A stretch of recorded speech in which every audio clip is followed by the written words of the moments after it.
அனைத்து நல்குலங்களுக்கும் என் பணிவான வணக்கம்.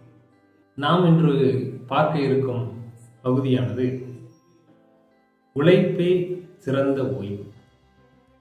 மூன்றாம் துட்மோஸ் என்கிற ஒரு மாவீரனின், ஒரு அரசனின், துணிச்சல் மிக்க வல்லவனின் பகுதியை பார்ப்போம். மூன்றாம் துட்மோஸ் என்று அழைக்கப்படும் இந்த மாவீரன் செயற்கரிய செயல்களையும் செய்யக்கூடிய ஆற்றல் இருந்தவன். தன்னிடம் ஓய்வு என்று யாரிடம் கேட்டால் அந்த ஓய்வு நேரத்தில் எப்படி புத்தியை தீட்டிக் கொண்டிருப்பேன் என்று கதைகளை சொல்வார்.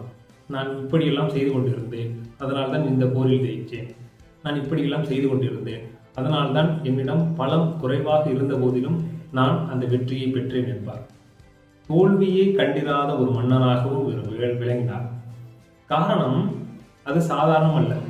ஒவ்வொரு நாளும் தன்னுடைய நேரங்களை திட்டமிட்டு செயல்களை விரைவாகவும் செயல்களை நுணுக்கமாகவும் செய்யும் ஆற்றலும் பெற்றிருந்தார்.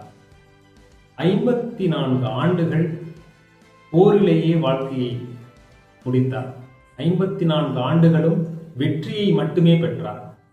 அது மட்டுமின்றி தன்னுடைய 20 ஆண்டுகளில் 17 போர்களை, அதுவும் மிகப்பெரிய போர்களை கண்டு அதில் நுணுக்கங்களையும் பலவற்றை பெற்று எப்படி ஒவ்வொரு போரையும் எதிர்கொள்ள வேண்டும் என்கிற ஒரு சூழ்நிலையில் அவர் மிகப்பெரிய வெற்றியை பெற்றார். இவரை எகிப்திய நெப்போலியன் என்று அக்கால இலக்கியவாதிகள் அழைத்து வந்தனர்.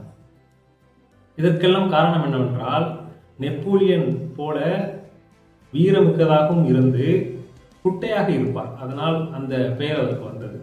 அது மட்டுமின்றி எகிப்திய நாடுகள் அனைவரும் இவரை ஆதரித்தனர். மற்ற பிற நாடுகள் இவர்களிடம் அடங்கி போயிருந்த போதிலும் 2 நாடுகள் இவரை எதிர்க்க இரவு நேரத்தில் துணிந்து போரிட்ட போதிலும் இவர் வருவார்கள் என்று காத்திருந்த நமது மூன்றாம் துட்மோஸ் அவர்களை வீழ்த்திவிட்டு, அது மட்டுமின்றி அவர்கள் நாட்டில் உள்ள பெண்களையோ குழந்தைகளையோ அல்லது கால்நடைகளோ எந்தவித துன்புறுத்தலும் இல்லாமல் அந்த நாடுகளையும் சுற்றி வளைத்தார். இவருடைய குணாதிசயங்கள் என்னவென்றால், போருக்கு தயாராகும் போது மனிதநேயத்தும் இருக்க வேண்டும் என்றும் ஆசைப்பட்டார்.